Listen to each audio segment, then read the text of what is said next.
Good morning, everybody. Good morning. Welcome to Friday. Here we are, Friday. Last day of the week for some. Interesting. How's your week been? Let me know how your week has been. If you've been high vibes, or maybe you've been, oh my God, this is all so hard. Or yeah, let me know what's going on for you right now. And let me just adjust a couple of things on my screen here. Hey, good morning. I can see you all coming through. Awesome. Oops. Don't do that. Don't do that. Okay. All right. So hello, welcome. Hello. Good. Cool. All right. So we're just going to finish off the week with a little bit more of a chat about money shame, something that we've been talking about all week. And it has, I'm not surprised, but it has obviously touched a lot of you. Deb saying mostly high vibes, lots of learning. Excellent. So yeah, money shame. I've loved talking about it. I did a live group call. I'm a part of the Women's Business School here in Australia, and the group is up to their financial abundance part of their program. And last night I did a live call with these beautiful women who are preparing to start their own businesses, or some are just in that startup phase. And we were talking about money shame, and they haven't been listening to the high vibes all week, but it was interesting to see how quickly they were able to understand and connect with what it was I was saying about money shame. And again, I've got to keep saying this. We need to keep talking about it. If you've been having some challenges this week and the money shame story is coming up, go post about it in the Rich Living Room group. That's what that group is there for. Or have the conversations that you need to be having with people, or write the FU letters that you need to be writing. If you don't know what an FU letter is, Google Michelle House actual full word FU, and you'll find the blog post that I'm talking about. So money shame is certainly going to be with us, right?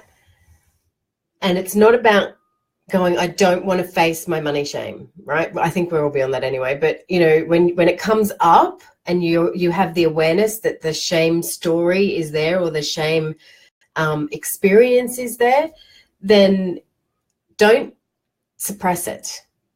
Take action around it. Otherwise, it's just going to keep coming up and coming up and coming up. And your embarrassment and your humiliation around money will continue to attract more embarrassment and more humiliation, right? Because law of attraction, the universe does not speak English, does not speak in Japanese, Chinese, doesn't speak language and words. The universe recognizes our emotional vibration. And if our emotional vibration has a hint of, just a hint, has a hint of humiliation, shame, or embarrassment, you're going to keep getting situations like that. If the story I've been talking to about, thanks Rob, she's shared the letter. The most important thing is that you can forgive it as well. I just saw that Robin has posted that letter up there, and it's the angry letter you need to write so you get on with yourself. Thanks Rob, you're awesome. And the story comes up, we have a look at it and we go, oh, holy shit, I don't like that. I need to change that. And then if you're angry about that, if you get a bit angry, let's go back to the declined at the checkout experience. You could write the letter to yourself. If it was about you that's having that reaction, and maybe the emotion is your emotion and it's not passed down from your parents, you could look at it and go, okay, I've just had this reaction again at the checkout. I have this reaction every time I hit decline. It's so ridiculous because I actually know that it's not a big deal. It's not a big deal for me to hit, for a machine to have the word decline, right? It's not a big deal. I need to sort this out. Right, what am I going to do? I'm going to look at the story. Okay, pull apart the story and then start writing a letter, because maybe you're going to write the letter to yourself. Maybe you're going to write the letter to, you know what, Michelle? F you You always do this. You always, every time, and it's ridiculous. And, you know, you've got all of this stuff that you do in your life, and then you're beating yourself up for this. F you. Whatever it is you need to do to be angry about it, right? And get that anger and release it. Angry about your mum and dad for never having enough money. Angry about your husband who left you and he was the income provider and then you had nothing. All of that shame. All of that shame. Start to get it out. But the most important thing, it's vital. There's no point in getting it out if you don't do this next step. You have to get it out. But then you also have to forgive the situation and let it go. So you then have to forgive yourself. So back to the example, me writing the letter. Forgive Michelle. I forgive you, Michelle. Let's move on from this. Let's let this go. We can't keep making decisions about our future with this coming on in the background. So forgiveness, gratitude. You know, here we are at the end of the week of High Vibes talking about money shame. How can we be grateful for all of those shitty money shame stories that have come up this week that I know I've got to deal with on the weekend and I've got to write stuff about? How about changing the vibe to gratitude? Gee whiz, I'm really grateful that I woke up but 5 minutes earlier than usual and I saw Michelle talking about money shame. Thanks, universe, for bringing this to my attention. I'm so grateful that I have the latest iPhone to be able to watch this while I'm sitting in bed. I'm so grateful that these stories happened in my life so that I could now reflect on them and deal with them quickly. I'm so grateful for that. I'm so grateful that you are showing me the way to have a soul-filled, rich life. So back to gratitude. Everything is always back to gratitude. If you were watching High Vibes last week about the daily practices every day, the one that I'm pretty sure it was the final one, maybe it wasn't, but one of the daily practices in there is gratitude. But gratitude's not just something that you wake up and write a list about. Gratitude is when you see the shit in something, you see the gratitude in it as well. So when you have that situation, okay, so here's an example that happened to me this morning. I woke up this morning to messages from my beautiful people saying, I ordered the planner off Etsy and now I've got this email that's saying this, this, and this. So I can go, and I did, go into, oh my God, what the hell is happening? What's going on? What's going on? I don't understand. But I go there for a moment and then I look at the gratitude of that situation. So I'm in the frustration of the event and I let go and I release and I get out the anger or whatever it is, I release it. And then I go straight to gratitude and I go, okay, show me the gratitude. Show me what I need to be grateful for here. Okay, I'm so grateful for the people that I have in my life. I'm so grateful that I have these amazing people that are letting me know. Because you know what? I wouldn't have actually known about that if because I would have come down here, done my High Vibes, maybe gone and checked my emails, but all of the Etsy emails go to a completely separate folder. And because everything was running smoothly, I would have ignored it for the next couple of hours until I started getting messages again, I guess, or something else might have happened. So I'm so grateful that I have this amazing, and yes, you're my clients, but you're my team. I have this team from all over the world, Janet and Michelle. I have this team from all over the world that's looking out for me. How fucking lucky am I? So see how you can turn, and this has all happened in the last 15 minutes. It's not hard to find the gratitude. You have to want to find the gratitude. You actually have to want to change your vibe, and you have to want to not sit in the cranky, shitty place. Some people like to sit there. Some people like to sit in, oh, well, bloody hell, that didn't work, and this didn't work, and that doesn't work. Nothing ever works out for me. And they actually get a lot of satisfaction sitting in that space. I don't. My life kind of comes to a standstill when I sit in that space, and I don't like it.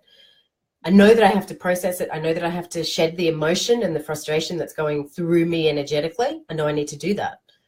But then I need to move on quickly. And again, this is what I was talking about on my call last night, was do it quickly. You're not here for long. You are not here for a long time. We all think that we're here for a long time. My 14-year-old thinks that she's here for a long time. Who's to say? Touch wood, nothing happens to my 14-year-old, by the way. But you know what? I know a very awful situation that's happening for a family of a 22-year-old daughter today who has passed away with complications of the flu. So we don't know what's going to happen. Stop wasting time. Find your money shame stories. Stop wasting time. Live your life. And when I say live your life, I'm not saying live your life, go buy Ferraris, go buy a yacht, go. That's not what I'm talking about. I'm talking about where's your joy?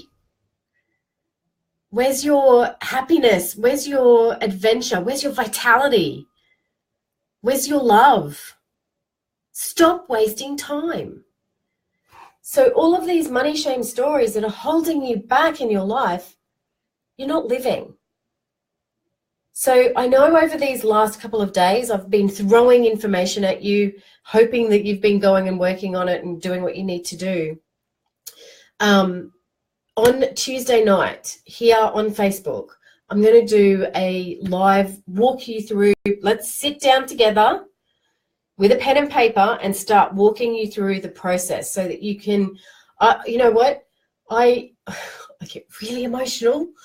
Is it the new moon? It is. It's the new moon. I get really emotional when I see people. I'm holding myself like this. I get really emotional when I see people not living. You know, yes, I can give you that example of, you know, the beautiful 22-year-old that's passed away. But, you know, my mum, 59, there's plenty of us that have got stories like that where, you know, so-and-so was so fit and healthy and they were 45 and they went for their daily run and dropped dead and had a heart attack. You know, I was also having this conversation with Annika last night and about living and making really conscious choices about what we're doing in our lives and are we living? You know, for me, one of the big defining moments in my life was education and educating my kids and doing everything this way. And it wasn't living for me. Waking up at 6 o'clock every morning and rush and shoving breakfast down my kids' throat and yelling at them to get their notebooks and where's your hat and where's your sunscreen and have you got your shoes and why have you got matching socks and where's your uniform? Ugh. Chuck them in the car, get to school, throw them out the door. Hi, love you. What are you grateful for? Yeah, me too. See you later. And then come back here and then I would, you know, be blissfully here doing my work and my joy and joy with that, and then rush over, go pick them up, rush them around to all their activities, make sure they've had afternoon tea, who needs to go to the doctor, who needs a chiropractor, who needs this, who needs that, rush. Quick, sit down, let's eat dinner. How's your day? Excellent, great, fantastic, bye. See you in the morning. For me, that was not joyful. It was stressful.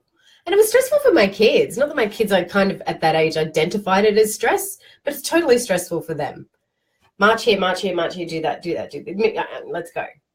So really look at the decisions that you're making in your life. I've kind of gone a bit off track with money shame here, but look at the decisions you're making in your life and be really conscious that you're doing them from a place of energy, not a place of ego. Is the only word I can think of. So not a place of ego. You know, the reason I wanted to send my kids to private school was that's what everybody did. And yes, you get a good education at private school and all that stuff, but the driving force for it from behind it was that's what you do. So ego, do what everybody else is doing. You don't want to be the one that stands out.